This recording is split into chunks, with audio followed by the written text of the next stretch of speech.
السلام علیکم ورحمۃ اللہ وبرکاتہ۔ میری بات سنو، چاہے تم لڑکی ہو چاہے تم لڑکے ہو، پورے غور و فکر سے اور دل سے اور پوری سننا۔ تمہارے دل میں بھی گلے شکوے ہیں نا کہ کوئی نہیں ہے تمہارا؟ کسے بتاؤں اپنے دل کے راز؟ یہ دنیا میرے ساتھ ایسا کیوں کر رہی ہے؟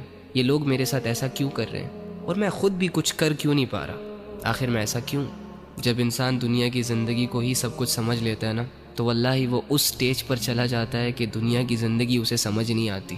اینی ہاؤ، تو ایک کام کر، آج رات جب سب سو جائے نا، تو چھپکے سے اٹھنا، کسی کو کانوں کان خبر نہیں ہونی چاہیے، اور سب سے الگ تھلگ ہو کر جا نماز پکڑ، بچھا اور اس پر کھڑا ہو جا، ہاتھ باندھ، آنکھیں بند کر، امیجن کر کہ تیرا رب تیرے سامنے کھڑا ہے، وہ رب جس کا تو بندہ ہے، اور اسے اپنا سب کچھ مان، اور یہ تصور کر کہ آج میں اپنے رب کو اپنی حالت دکھانے آیا ہوں، آج میں اپنے رب سے اس دنیا کی شکایتیں کرنے آیا ہوں، آج میں اپنے رب سے دل کے راز بیان کرنے آیا ہوں۔ 2 رکعت نفل نماز پڑھ، اور نماز پڑھنے کے بعد جھولی پھیلا دے، ہاتھ اٹھا دے، بچھا دے خود کو، اور دل کی گہرائیوں سے پکار اپنے اس رب کو جو تیرے دل کے حال کو جانتا ہے، جو تب بھی تیرے ساتھ تھا جب دنیا تیرے ساتھ نہیں تھی، جو تب بھی تیرے ساتھ تھا جب دنیا تجھے جانتی نہیں تھی، اور جو آج بھی تیرے ساتھ ہے۔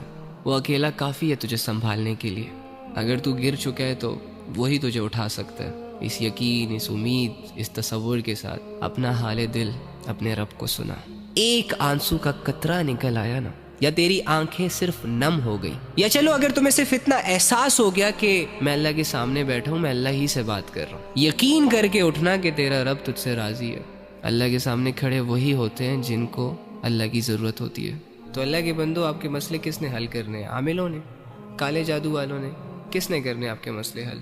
اللہ نے کرنے ہیں نا۔ تو اللہ کہاں ہے؟ ایکچولی میں آئی ڈونٹ نو وائی ہمارا یہ مائنڈ سیٹ بنا ہوا ہے کہ اللہ کچھ اسپیسیفک جگہوں میں پایا جاتا ہے، اور اللہ رب العزت کی جو مغفرت کے فیصلے ہوتے ہیں وہ نیک لوگوں کے لیے ہوتے ہیں، یا اللہ رب العزت جن لوگوں کی دعائیں قبول کرتا ہے وہ بہت نیک ہوتے ہیں، لمبے لمبے سجدے اور پاک صاف رہنے والے ہوتے ہیں۔ ہاں ٹھیک ہے، ان کا اپنا درجہ ہے، لیکن اس کا یہ مطلب بھی تو نہیں ہے نا کہ ایک عام انسان اللہ تک پہنچ نہ سکے، ایک عام انسان اپنے دل کی بات اللہ کو نہ کہہ سکے، اور اللہ رب العزت کو اپنی طرف متوجہ نہ کر سکے۔ وہ کہتے ہیں کہ کوئی کعبے سے خالی ہاتھ لوٹ آیا تو کوئی گھر بیٹھے خدا کو پا گیا۔